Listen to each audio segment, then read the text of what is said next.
tout au moins dans ses premières images, dans ses premières minutes. L'aventure, elle est commencée depuis hier matin 8 h, place de la Concorde. Le froid avant le soleil, la foule avant la solitude.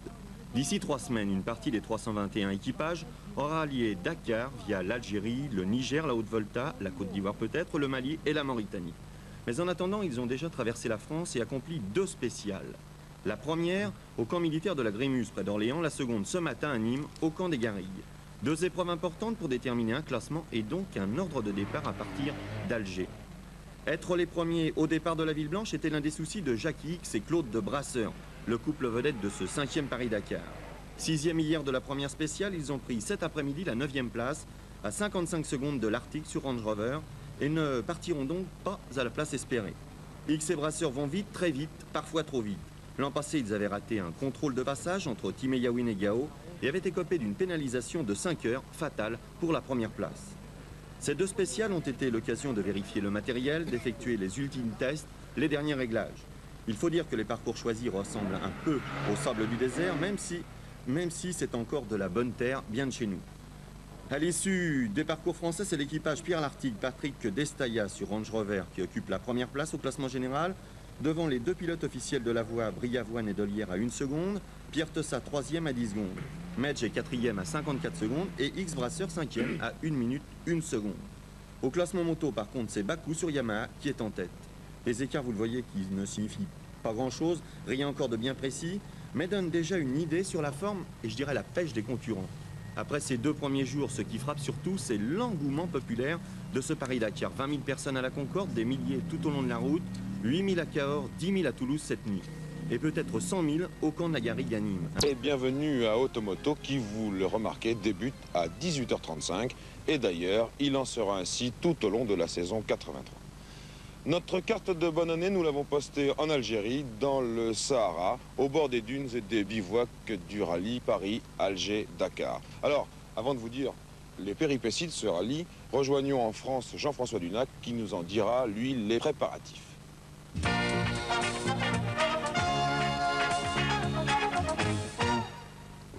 Aujourd'hui, pour avoir une chance de bien figurer au classement scratch d'un rallye comme le Paris-Dakar, il faut mettre tous les atouts de son côté.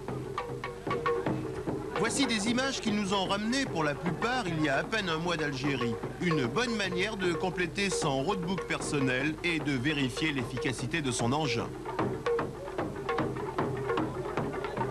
10 000 km, 8 pays parcourus, 6 étapes en Algérie, 3 au Niger, 2400 d'une seule traite pour en sortir et traverser la Haute-Volta, 1 au Mali, 2 en Mauritanie et 2 au Sénégal. Vainqueur l'année dernière avec Cyril Neveu, Honda remet son titre en jeu avec une équipe de 5 pilotes. Je crois que dans un Paris-Dakar, il faut craindre absolument tout le monde, surtout tous les pilotes d'usine. Mais je pense que je crains particulièrement les Yamaha. Ils ont fait un gros effort cette année. L'usine japonaise a fourni directement les motos, comme nous. Et je pense que ça va être vraiment les plus gros clients pour nous. Est-ce qu'un privé a encore sa chance au Paris-Dakar? Honnêtement, hein. Honnêtement, je ne pense pas qu'il ait sa chance pour la victoire. Par contre, faire une super place, gagner des étapes, c'est tout à fait possible. Philippe Vassar, les caractéristiques de cette machine? Cette année, nous avons 2 modèles de moteur. Nous avons un 550 comme la moto présente ici et un 600. Oui. Donc c'est un 550 4 vitesses, issu du modèle d'origine. Nous avons aussi donc un frein à disque à l'avant de la moto, un réservoir de 40 litres environ, des suspensions de motocross, un peu spéciales, améliorées pour le désert, un amortisseur ProLink arrière, donc d'origine Honda. Et la machine fait à peu près 135 kg en ordre à sec, sans essence. Yamaha, l'année dernière, n'est pas passé loin de la victoire. En effet, Jean-Pierre Mingels avait dû abandonner sur chute alors qu'il était bien installé en tête de la course à 2 jours de l'arrivée. Cette année, les Bleus présentent une équipe profondément remaniée. 5 pilotes officiels au départ, équipés de 550 et de 600 XT.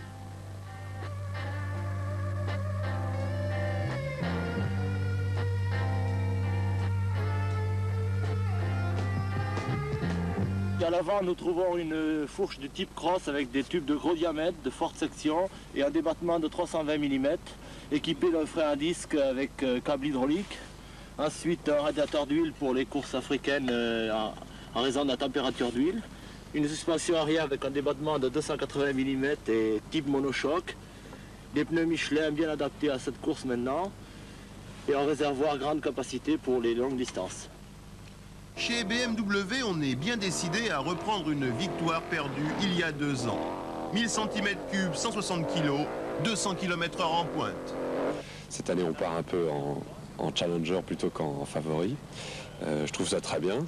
Tous les pilotes et tous les Japonais disent un peu ce qui va se passer entre eux, bah, tant mieux qu'ils le pensent. Personne ne vous donne favori, hein, c'est net. Ah non, ça c'est clair. Moi je trouve ça très bien, ça me dérange pas, mais je pense que on peut jamais préjuger de rien dans ce genre de course, mais je crois qu'on nous enterre un peu vite et qu'on peut carrément faire la surprise parce que la moto l'année dernière, quand j'ai abandonné, quand on a été obligé d'arrêter sur des ennuis de boîte de vitesse qui ont été modifiés depuis, on était en tête.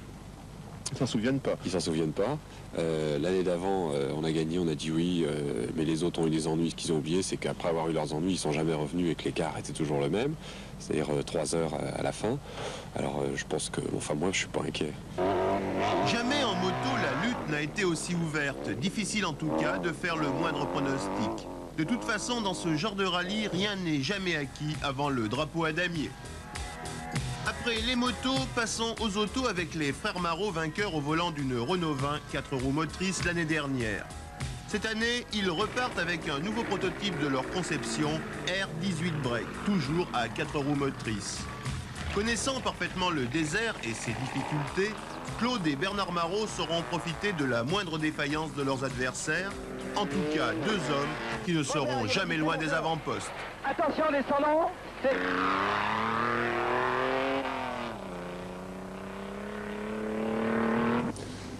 René Medj, comment vous avez organisé votre équipe pour reprendre la victoire à Renault? Mais cette année, on a fait 3 voitures qui ont été faites entièrement en France avec l'aide de l'usine, bien sûr. Mais elles ont été montées ici au garage. Je pense qu'on a une équipe très forte, surtout au point de vue humain, que ce soit dans les voitures de course, dans l'avion ou dans le camion d'assistance. On est une petite équipe avec des moyens, disons, modérés, mais je pense très bien organisée.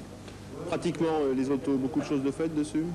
Oui, il y a eu un très gros travail, beaucoup de nuits blanches, mais comme vous pouvez voir, on a des mécanos costauds. Non, je crois que ça représente entre 1500 et 2000 heures de travail. Chez Lada, 2 pilotes officiels, André Trossa et Jean-Claude Briavoine. Jean-Claude Briavoine, bien que vous n'ayez jamais gagné le Dakar, à ma connaissance, vous êtes quand même le recordman des victoires en rallye africain, je crois. Oui, encore que... Il y a un concurrent dans la maison qui commence à s'intéresser sérieusement à l'affaire. C'est mon coéquipier André Trossa qui vient cette année de gagner coup sur coup le rallye des Pharaons et le rallye d'Algérie. Nous avons modifié notre moteur et adopté un moteur JRD de 2,5 litres qui nous délivre environ 200 chevaux pour 25 kg de couple. Première participation dans une course africaine pour cette CX à 4 roues motrices pilotée par Dominique Vanberg. Les avantages d'une suspension hydropneumatique associée à la traction intégrale, un mélange qui pourrait se révéler très efficace. Sûrement pas loin de 200 chevaux et moteur central arrière. Avec 2 tout-terrain Puch en assistance, une équipe aussi bien préparée que n'importe quelle usine, à suivre tout au long de la course. X, Josso, Migo, jamais les Mercedes n'ont été aussi au point. Votre problème, c'est X. Vous avez peur de X? Non, non, pas du tout. Notre voiture est la meilleure et je pense que... Non, je crois surtout que des voitures comme... Il y a Briavoine, il y a Medj sur qui il faut compter et c'est avec eux avec qui on va se battre. Il y en a une aussi, c'est Touroul, il ne faut pas l'oublier, il sera très rapide au départ. C'est sûr. Quoi qu'il en soit, Jackie X fera tout son possible pour justifier sa réputation de gagneur. Mais il lui faudra ouvrir l'œil et le bon, car personne ne lui fera de cadeau. Yves Senil repart au volant d'une monoplace de sa conception avec un seul but, la victoire. Oui, bien sûr que c'est possible. De toute façon, Cottel l'a prouvé il y a 2 ans. Il a fait 2e derrière une voiture d'usine, la Range Rover de René Medj. Et je pense que Buggy peut gagner le Paris-Dakar, surtout quand il bénéficie d'une assistance importante. Alors cette année, vous avez un engin qui paraît assez fantastique. C'est quoi exactement en gros? En gros, c'est un buggy monoplace version course américaine Barra California avec une mécanique Volkswagen très sage mais solide. Et on a joué le poids, essentiellement le poids et le système de suspension avec de grands débattements comme sur les motos. Je présume que vous visez le scratch. C'est difficile à dire sur un Dakar quand même, mais on fera tout pour ça. Parti pour gagner le classement féminin, Corinne Copenhague, Land Rover V8. Dans le Dakar, il y a une grande part de chance qui entre en ligne de compte. Et puis, avec la solidité, sans ouvrir le capot jamais, on devrait quand même gagner beaucoup de temps. Alors justement, s'il faut ouvrir le capot, est-ce que vous êtes capable d'ouvrir le capot et de réparer? Ouvrir le capot, on sait faire. Le manuel d'atelier, on sait lire. Alors après, on devrait pouvoir arriver quand même, ouais. Alors, confiante? Ah, complètement. Si j'étais pas confiante, je resterais chez moi. Pour le classement féminin, la lutte sera sûrement très chaude et Corinne aura fort à faire pour battre la Lada de Martine de Cortanze et le Range Rover de Bernadette Sassy. Deux autos engagées directement par les importateurs. Voilà, ce bref tour d'horizon se termine, mais ne serait pas complet sans l'interview d'un vrai débutant. Daniel Bourgois, vous avez une expérience de la course automobile, mais par contre aucune expérience du Paris-Dakar. Alors, pourquoi on part au Paris-Dakar?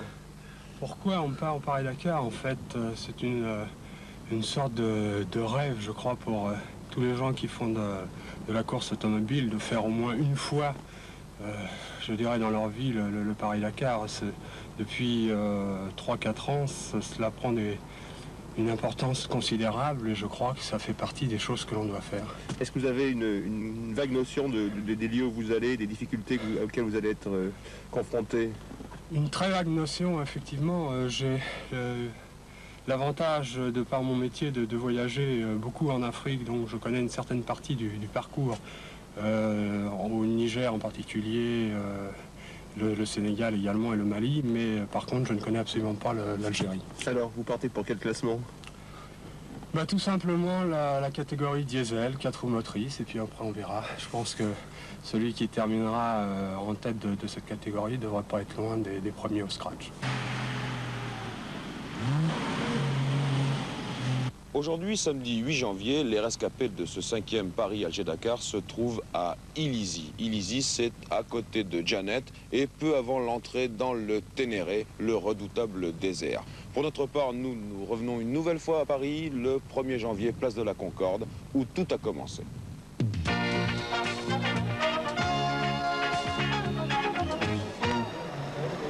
Il y avait plus de 20 véhicules à 2 roues motrices, plus de 20 camions, plus de 204 roues motrices, quelques hybrides en mâle de personnalité, un raton laveur et un bateau au départ de ce 5e rallye Paris-Alger-Dakar. Et oui, un bateau, un First 38, transporté jusqu'à 7 et mis à l'eau là-bas pour rallier Dakar, si possible avant les mécaniques. Et puis, dure réalité d'un lendemain de réveillon pour plus de 100 spécialistes de l'enduro, contraints d'affronter un froid sibérien dans la nuit hostile, avant d'arriver dans l'humidité et dans la boue jusqu'à Orléans. C'est en effet non loin de la capitale du Loiret, entre Olivet et Ardon, que se déroulait le traditionnel prologue français de Paris-Dakar. Peu de surprises dans ce premier affrontement. 2 Yamaha effectuent le meilleur temps devant 2 Honda, dans l'ordre Serge Bakou, Anne Kiss, Cyril Neveu et Patrick Drobeck. Légères, maniables et puissantes, les Lada jouent leur jeu dans le rang des 4 roues motrices, où les Mercedes partent très prudemment. Ici X, 6e temps, qui a repris 30 secondes à Darniche. Celui-ci découvre à la fois la voiture et le terrain. Après une fatigante nuit de liaison, tout le monde ou presque est au départ de la seconde épreuve, très spectaculaire dans le camp des Garrigues. Cette Honda qui fait le scratch, Drobeck en tête du classement général précède Merel, Joanneau, Bakou, Vassar et le Belge Rayer, tandis que Pierre-Marie Poli goûte la joie de la KTM.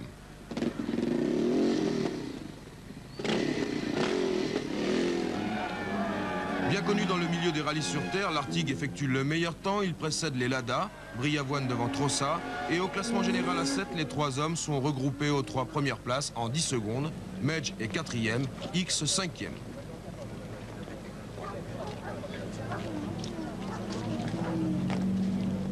Notre ami Launay et son First 38 sont au rendez-vous dans une situation plus confortable cette fois et ils prennent la mer à l'heure où commencent les formalités d'embarquement.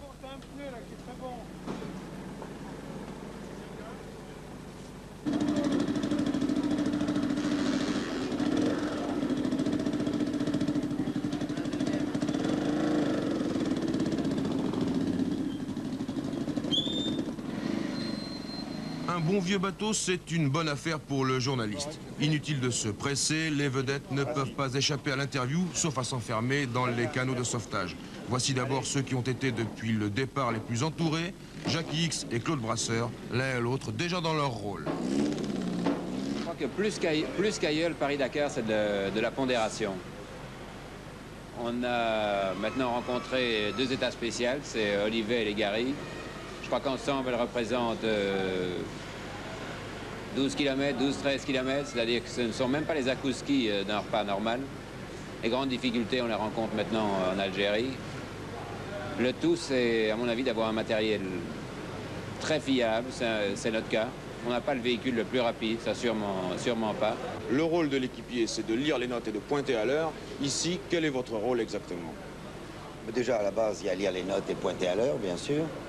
Je dirais qu'au niveau de la préparation est un petit peu différente parce que dans la lecture des notes d'un copilote de rallye traditionnel, le roadbook est effectué par ce copilote et son pilote, c'est-à-dire que d'un équipage à l'autre, les notes pour un même parcours peuvent varier, alors que là, les notes sont exactement les mêmes pour tous les concurrents.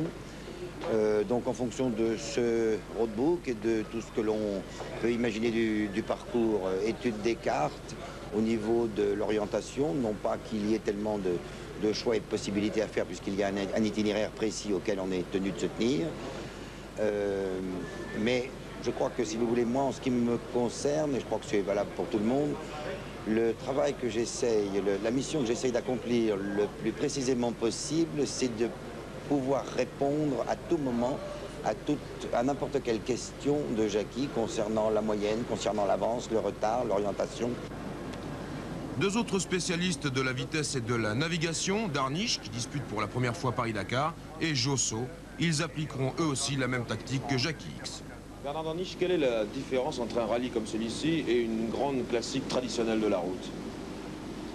J'ai l'impression que la différence essentielle, c'est de ne pas être pressé.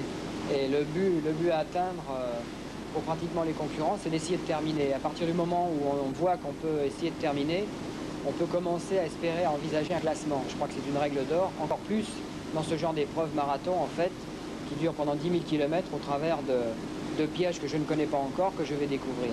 Cette année, c'est parti bien. Je crois qu'il va y avoir des voitures extrêmement rapides. Il va falloir se méfier, essayer d'être sage le plus longtemps possible. Le port d'Alger, après 24 heures de mer, débarquement au petit matin. Contre les spécialistes de la vitesse, les spécialistes du Sahara, les frères Marot, vainqueurs l'an passé. Ils conduisent un break R18 à 4 roues motrices et moteur V6. Claude est le pilote, Bernard le navigateur.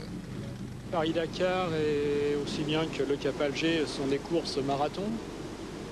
On les considère comme telles et on s'arrange pour pas partir trop vite. Dans le Dakar, plus précisément, il y a un autre élément qui est très important, c'est de ne pas jouer la politique du mouton. Là, je m'explique, c'est que spontanément, quand on est dans le désert, c'est toujours celui qui est devant et c'est l'autre qui a raison. Parce que prendre une décision contre les autres, c'est toujours difficile à faire. Et le débarquement continue, TF1 au cœur de l'action, feuilletons notre journal de bord. Mardi 4 janvier, dès la sortie du port, commence une longue étape de liaison, près de 800 km à parcourir dans la journée pour rejoindre Tougourt. Le ruban de bitume est implacable, mais le paysage est déjà une évasion, malgré quelques menus problèmes. Crevaison pour Medj, accident pour l'une des voitures d'assistance de Darniche qui a déjà perdu son camion de pièces de rechange en panne sur le port de Sète.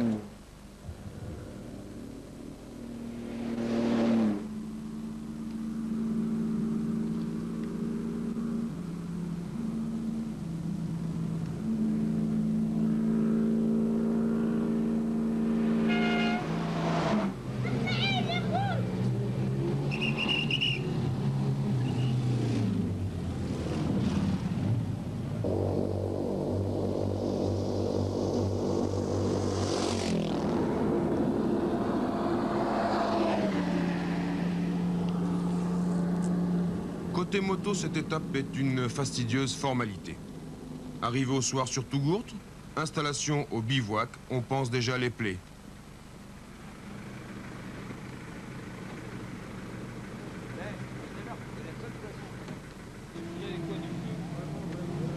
Bienheureux feu de bois dans une température au-dessous de 0.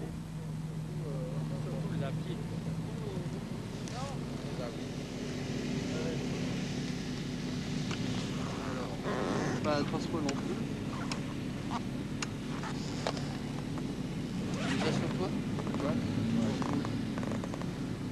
Quand ça a déchargé, ça s'est arrêté brutalement ou ça a été progressif? Je sais rien parce que c'est un voltmètre, tu comprends? Oui, mais même, t'as pas fait gaffe.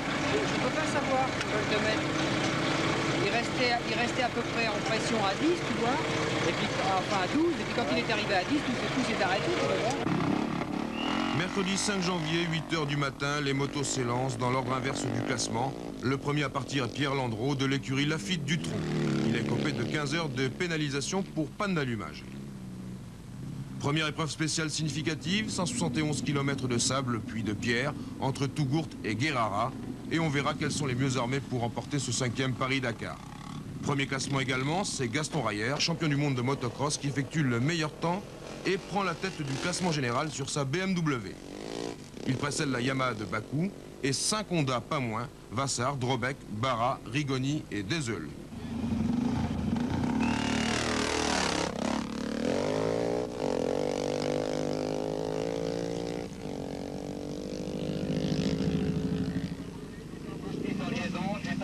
Et premier acte du drame également, l'accident de Jean-Paul Mingels qui tombe et se fait mal.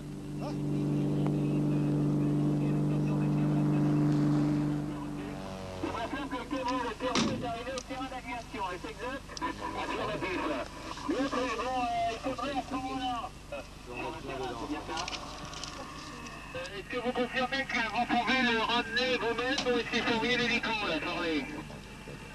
Je pense qu'on peut le ramener, en voiture. Je confirme mon bilan, il y a une perte de connaissance, mais actuellement il est bien. Lui il voudrait continuer, moi je suis pas très chaude. Qu'est-ce que vous en pensez? Côté voiture, il ne s'agit pas d'une épreuve spéciale, mais d'un secteur à temps imparti. Il faut passer en 2 heures tout au plus. Une performance que seuls 4 pilotes réussiront. L'Artigue, qui conserve ainsi la première place du classement général, avec sa Range Rover. La Lada de Trossa, qui conserve quant à lui la seconde place. Les Mercedes de X et de Josso.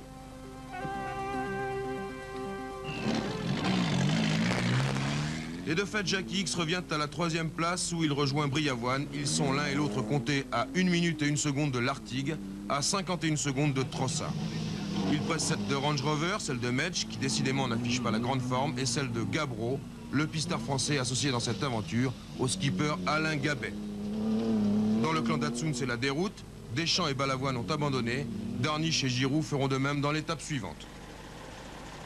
Quant au classement camion, il est largement dominé par un éminent spécialiste, Georges Groine, mais ce n'est pas étonnant.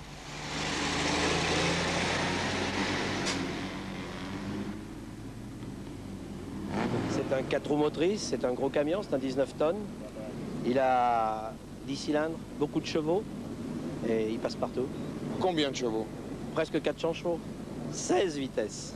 Quel est l'avantage d'un tel engin sur la piste? Quelles en sont les difficultés de conduite? Ben, l'avantage, bien sûr, c'est sa motricité, c'est son couple à bas régime et c'est ses chevaux compte tenu de sa charge. Le rapport poids-puissance est excellent et ce qui fait que c'est un matériel très performant. Vous prenez combien en vitesse de pointe? Ça inquiète beaucoup de gens. On prend une grande vitesse, on prend 150 km/h. Jeudi 6 janvier, je lis dans le journal de bord, l'Artigue a cédé sa première place à X, il est maintenant 7e. Pénalisation pour Migaud. Accident grave pour Dominique Préhu, le navigateur de Cotel, renversé par Plançon. Vendredi 7 janvier, c'était hier, je lis. René Medj 7e, retardé par une fuite d'huile. Jackie X bien en tête de la course, avec 8 minutes d'avance sur Josso, 20 sur Trossa, 32 sur l'Artigue.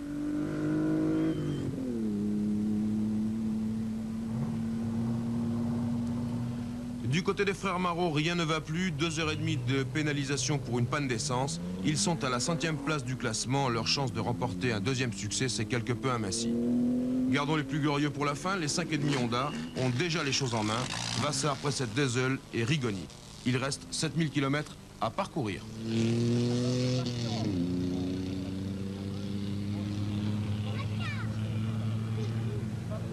Le rallye Paris-Dakar n'est pas une course tout à fait comme les autres. Et d'ailleurs, est-ce bien une course, une aventure, un rallye? Tout ceci reste à voir et à démontrer. En attendant, chacun a sa théorie, les polémiques vont bon train, alors voyons les arguments, voyons le pour et le contre.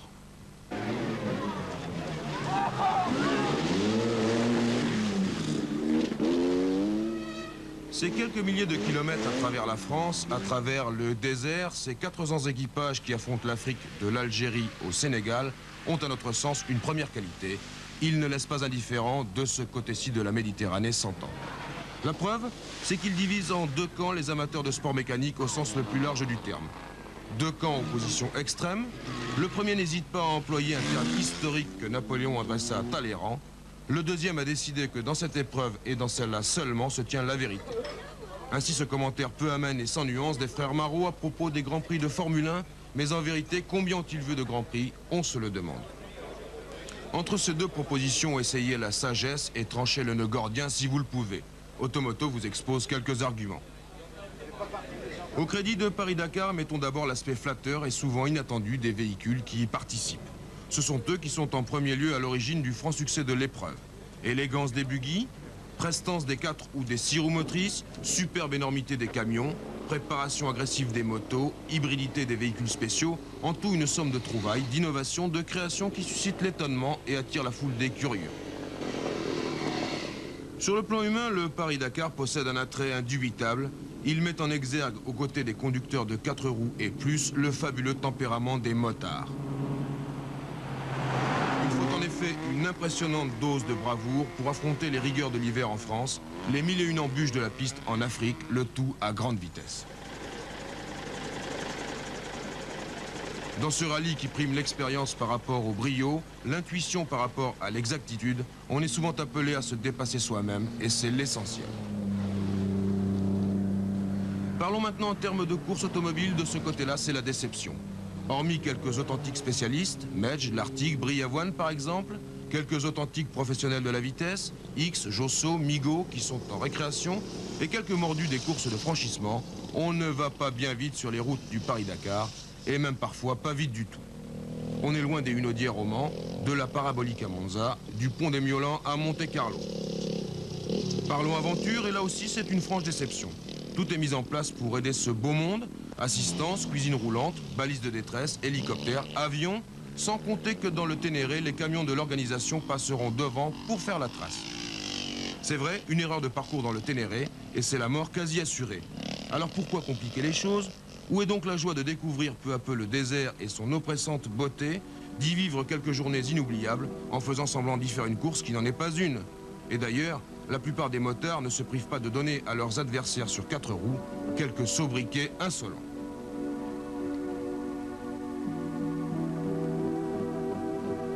Qui sont les gens, qui sont les équipages qui participent au Paris-Dakar? Côté motard, ce sont les grands prêtres de l'enduro et quelques spécialistes du motocross, des gueules sympas et de l'humour à revendre. Côté voiture, c'est la vaste confrérie du tout-terrain, et de ce côté-là, il y a beaucoup à dire. Autour des professionnels toujours modestes, d'assez nombreux participants ont tendance à se croire en terre de conquête. Il y a dans la faune du Paris-Dakar un côté boy scout qui est amusant, il y a certaines arrière-pensées et certains gestes qui le sont moins. Voyons maintenant l'organisation de Thierry Sabine, le patron de l'épreuve.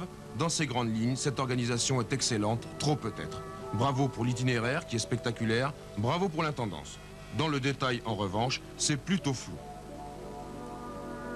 Enfin, reste à parler du nerf de la guerre, reste à parler de l'argent. Pour courir Paris-Dakar, il en faut beaucoup. Il en faut tant que l'on se croit, au bout de l'addition, transporté dans Fantasia chez les Ploucs, en référence au célèbre livre de Charles Williams. Bref, on paye, et c'est une sélection impitoyable. Le parfum de l'évasion coûte cher, et oui, maintenant, pour 20 briques, on n'a plus rien.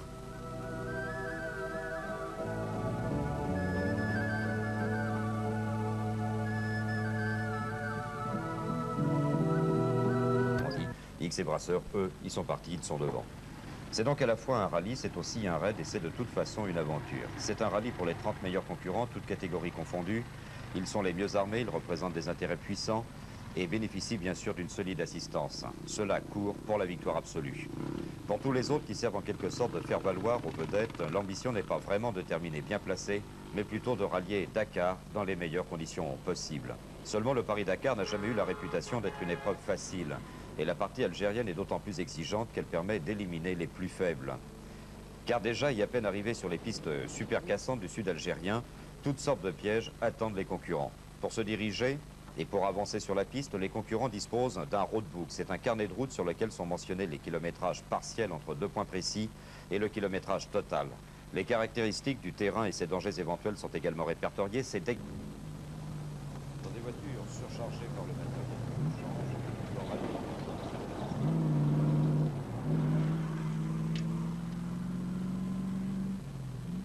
Je pense que c'est le tuyau du retour là qui s'est encore débranché.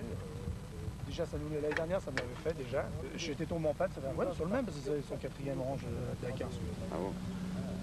Et il s'était débranché, je suis tombé en panne d'essence normalement.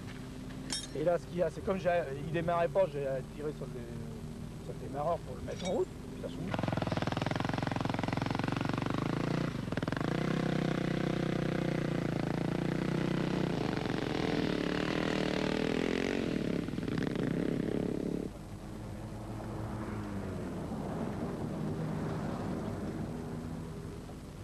Mais après pour retourner en France, parce que là c'est naze, tu vois, j'ai les fourches qui fuient, un morceau qui fuit, le cap cassé. 42 pneus avant.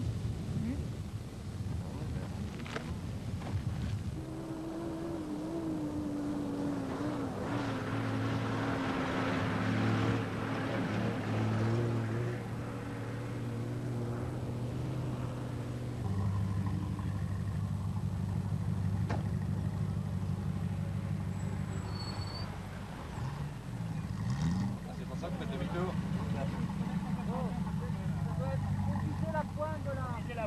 On a raté un embranchement là-bas plus loin. Dans les notes, hein, je suis là. Ah ouais, c'est ça, hein. On l'a pas vu dans la poussière. Ouais, ouais. On a parti beaucoup trop à gauche. Ouais, là on est au 120. Là, on n'est pas là depuis le début. On est là depuis un quart d'heure.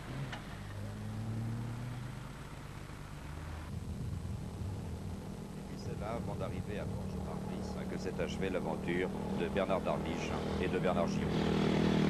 Pour les autres, la course continue tant bien que mal et les concurrents terminent aujourd'hui la traversée du Ténéré en passant près du fameux arbre qui n'est autre qu'un assemblage de ferrailles différentes issues de la même famille que le palmier en zinc.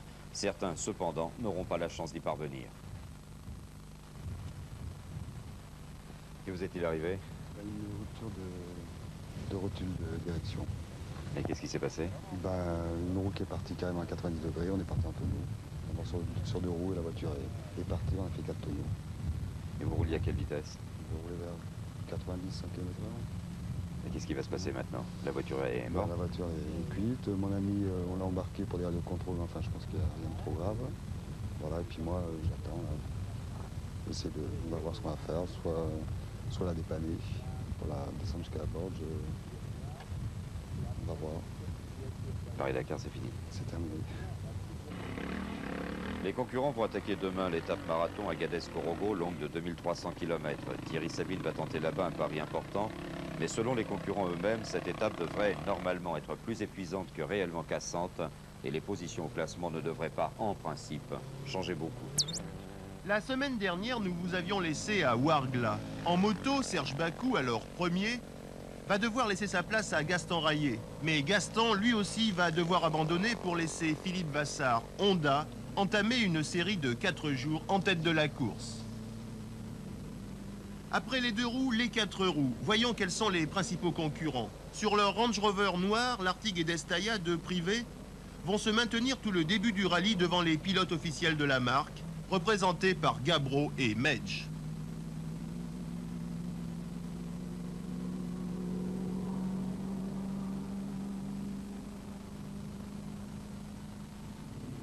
René Medj est toujours une valeur sûre dans ce genre d'épreuve africaine. Associé à Alain Gillot, notre champion de France de production, va petit à petit remonter sur X, classé premier. Chez Lada, Jean-Claude Briavoine va se trouver retardé par des ennuis mécaniques et laisser son coéquipier Trossa seul pour s'occuper de X.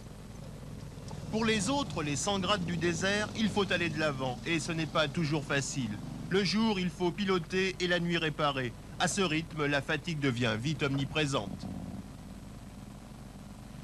1983 ne sera pas encore l'année des buggy.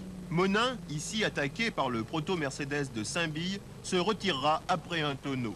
Cottel perdra son coéquipier, rapatrié à Paris après un accident. Bref, malchance, casse et accident semble cette année le lot commun de tous les buggy. Beaucoup de malchance aussi pour les frères Marot qui remontent petit à petit au classement, mais la victoire semble cette année très hypothétique.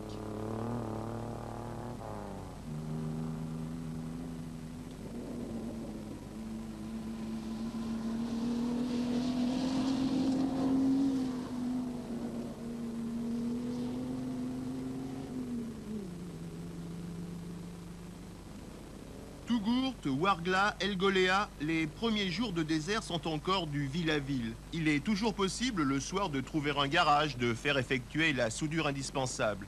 Bref, ce n'est pas encore le grand saut au travers du Ténéré. La civilisation n'est pas encore complètement abandonnée et pourtant on relève déjà de nombreux abandons dans le clan des amateurs.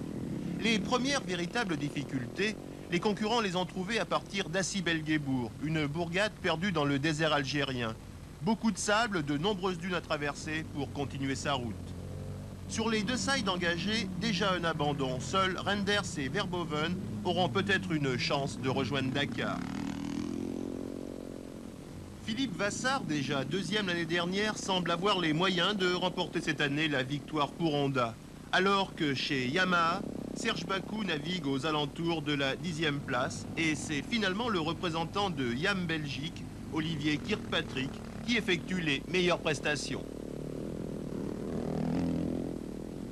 Hubert Auriol, parti lentement, remonte chaque jour un peu plus, prêt à profiter de la moindre défaillance de ses adversaires.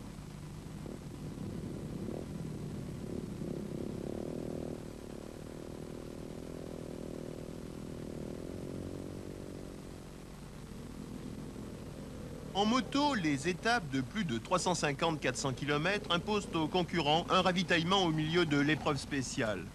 Pour les meilleurs, comme ici Philippe Vassart, chaque seconde compte.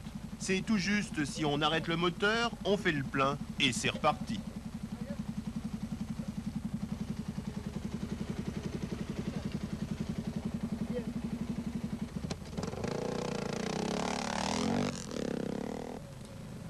Pour Marie Hertaud, une habituée de l'épreuve, l'arrêt ravitaillement permet de reprendre son souffle. Quelques minutes de repos ne font vraiment pas de mal.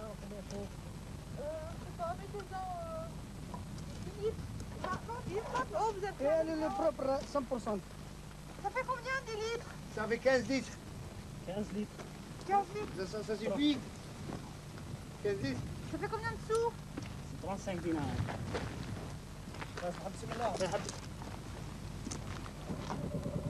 En auto, pas question de ravitaillement. Les réservoirs comptent 250 à 300 litres. Théoriquement, largement de quoi rejoindre l'arrivée des étapes les plus longues. En tête du rallye l'année dernière, pendant plus de 10 jours avant d'abandonner, l'Artigue et Destaya vont essayer de creuser l'écart dès les premiers jours de désert. Cyril Neveu, lui, ne gagnera sûrement pas cette année son 4e Paris-Dakar. Ennui mécanique, chute, rien ne lui sera épargné. Dur pour un habitué du podium.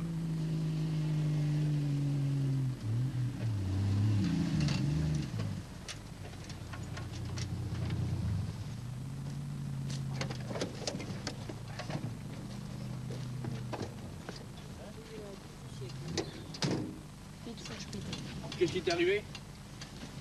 Bah, j'ai pris une pelle, jamais j'en ai pris de ma vie comme ça. Bon, tu t'assois? Toi? Bah, ça va, hein. La fourche, tête de fourche, tout est naze. Eh ben, dis donc, ce putain de Dakar 83. C'est pas mon année. Enfin.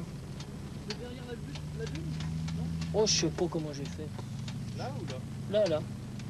Je roulais à fond. Notons qu'à l'heure où je vous parle, les deux leaders, X et Auriol, se retrouvent placés à la même enseigne. Tous deux n'ont plus d'assistance. Au premier véritable ennui mécanique, adieu la première place. Contrairement à ce que l'on pourrait croire, rien n'est plus diversifié que le désert. Plateaux rocheux, montagnes, dunes, pistes tourmentées. Bref, tous les décors sont présents dans la traversée de l'Algérie. Philippe Vassart, encore en tête du rallye, va lui aussi connaître sa part de purgatoire. Il va casser son moteur, attendre de longues heures son assistance et devoir ainsi laisser sa place à Hubert Auriol. Pour les Yams, les ennuis continuent. Merel rechute et doit être rapatrié. Bref, rien ne va chez les Bleus. Une victoire en 83 serait réellement hypothétique.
Départ.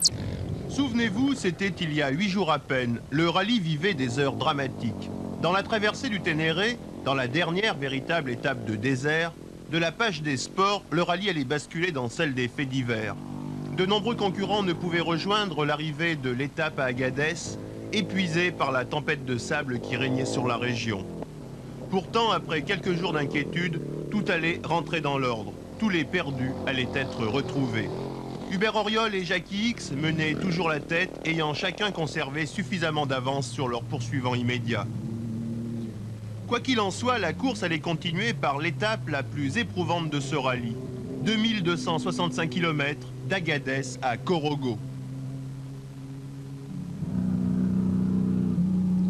Malheureusement, le destin allait tragiquement frapper dans cette étape à quelques dizaines de kilomètres de Ouagadougou en Haute-Volta. Jean-Noël Pineau allait être retrouvé sur le bord de la piste, très grièvement blessé. Récupéré par l'équipe médicale, Jean-Noël allait décéder pendant son transport à l'hôpital de Ouaga. Cette étape n'a pas été très dure pour moi, mais je suis tout d'abord dans un état d'esprit très mauvais. J'ai une grande tristesse parce que je viens d'apprendre que Jean-Noël s'est tué. Jean-Noël, c'est un ami de 15 ans et quand on perd un ami de 15 ans dans le monde de la course, vous imaginez ce qu'on peut ressentir. Je suis consterné parce que j'ai probablement été le dernier à le quitter à la sortie du goudron après Niamey. Nous avions roulé la veille ensemble, nous étions perdus ensemble et je ne comprends pas. Peut-être était-il déconcentré, l'étape était très longue, c'était une étape d'usure et je ne sais pas ce qui s'est passé, je suis consterné.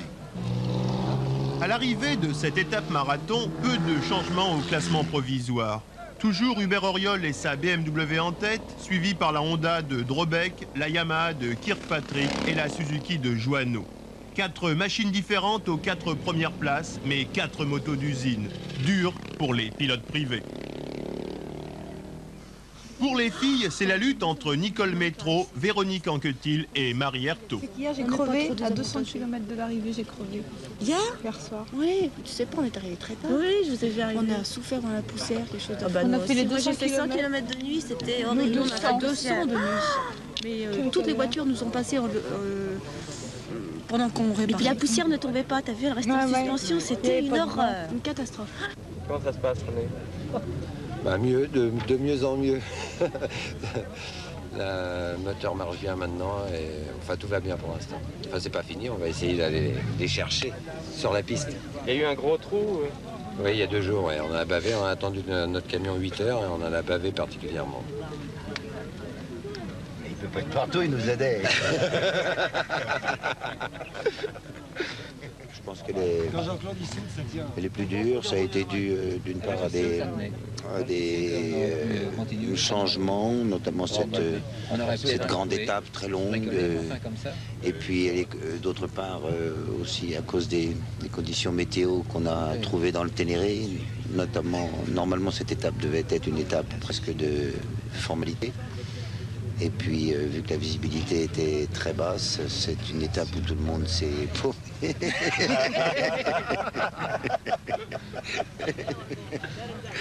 Enfin, vous voyez, ça nous fait marrer, tout le monde s'est paumé. Et puis, on se retrouve, quoi. Hubert Auriol, impérial, ne quittera plus la tête maintenant. Pourtant, il y a 15 jours, peu de spécialistes l'auraient donné vainqueur. X, lui aussi, ne semble pouvoir être rejoint. Il a eu beaucoup de chance. Mais la chance dans le Paris-Dakar fait partie du jeu. Pour Medj, en revanche, le Paris-Dakar avait mal commencé. Accablé d'ennui en début de course, René remonte au classement. La fin du rallye sera dure pour tout le monde. Les autos sont à bout. X devra même cannibaliser l'auto de Jean-Pierre Josso pour pouvoir continuer. Jean-Pierre, lui, devra faire monter un pont avant neuf et sera mis hors course. Cela étant interdit par le règlement. Aussi, une certaine suspicion va dès lors régner sur l'équipe Mercedes.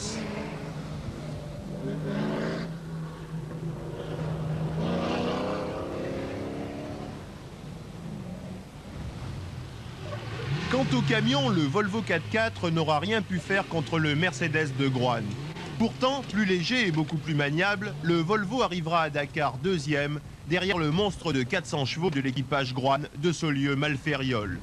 Habitué du podium, Georges Groine s'adjuge une nouvelle victoire en catégorie camion. Ici aussi, un véhicule officiel à la première place. Décidément, le Dakar devient la chasse gardée des pros ou des semi-pros.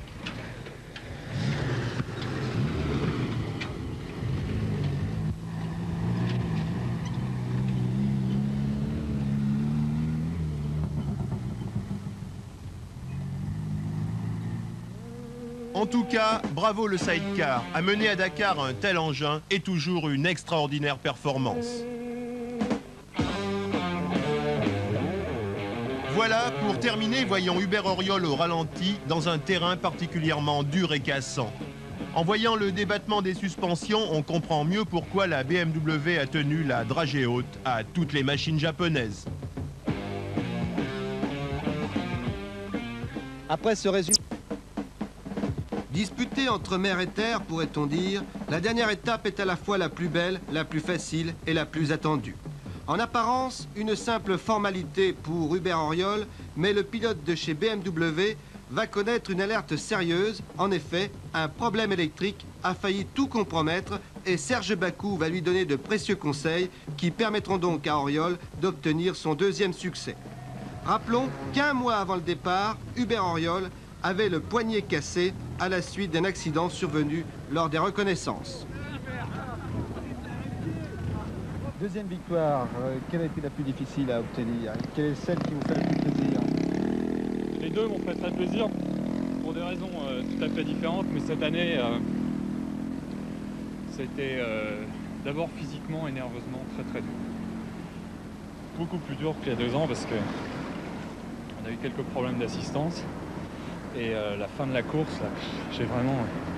En plus, depuis Agadez, on n'a pas arrêté. Je veux dire, on a fait 800-900 km tous les jours. C'était très éprouvant, surtout en moto, à cause de la tempête de sable. Et là, je suis vraiment épuisé nerveusement, parce qu'à cause de la tension, surtout les 2 derniers jours où j'ai eu des petits problèmes qui me sont tombés dessus, mais vraiment coup sur coup comme ça, alors que mécaniquement ça allait, on fait des crevaisons, des trucs stupides, mais éprouvant. Terminer Paris-Dakar avec un sidecar est une performance. Pour la 2e fois, un side a rallié la capitale sénégalaise. Celui-ci était chevauché par l'équipage belge Renders Verboven. On a eu presque pas de problème. Enfin, on a seulement une fois crevé un pneu, c'est tout. Une seule crevaison? Oui, c'est tout. Vous avez de la chance? Donc oui, on a eu beaucoup de la chance. Beaucoup. Et sinon, qu'est-ce qui est le plus dur par rapport aux motos, par exemple? Vous avez à la fois les inconvénients, les handicaps des autos et des motos? Oui, bien sûr. Disons, une moto est beaucoup plus maniable qu'une sidecar. Et une voiture, ouais, il y a 4 roues, donc 4 roues motrices. Nous autres, on n'a qu'une seule roue motrice, donc c'est un peu plus difficile à conduire, mais enfin, nous aimons tous les deux très beaucoup la sidecar. Et vous avez toujours piloté? Oui. Oui, moi j'ai peur dans la sidecar. Vous avez peur? Ouais. C'était la 3e fois que Jackie X et Claude Brasseur participaient à Paris-Dakar. Incontestablement, X a été le plus rapide et Brasseur a parfaitement joué son rôle de navigateur. Mais entre la soudure et la bavure, entre l'interprétation du règlement et l'assistance forcée de Jean-Pierre Josso, Mercedes obtient une victoire qui n'a pas tout l'éclat attendu.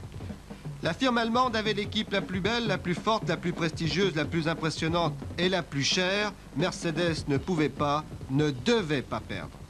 Il est bon de rappeler que c'est l'assistance de René Metz. J'ai un garçon en l'occurrence qui s'appelle Jean-Claude Avoine, qui avec la plus grande spontanéité du monde nous a dépanné sur la liaison et il nous a évité de prendre une pénalité importante. C'est un geste d'autant plus fantastique que son leader, en l'occurrence René Metz, était un candidat à la victoire, qu'il était en 3e position et qu'il aurait parfaitement pu nous éliminer s'il n'était pas intervenu. Et je crois que c'est, pour moi, en tous les cas, dans ce Dakar-ci, c'est le plus beau geste dans toute sa splendeur.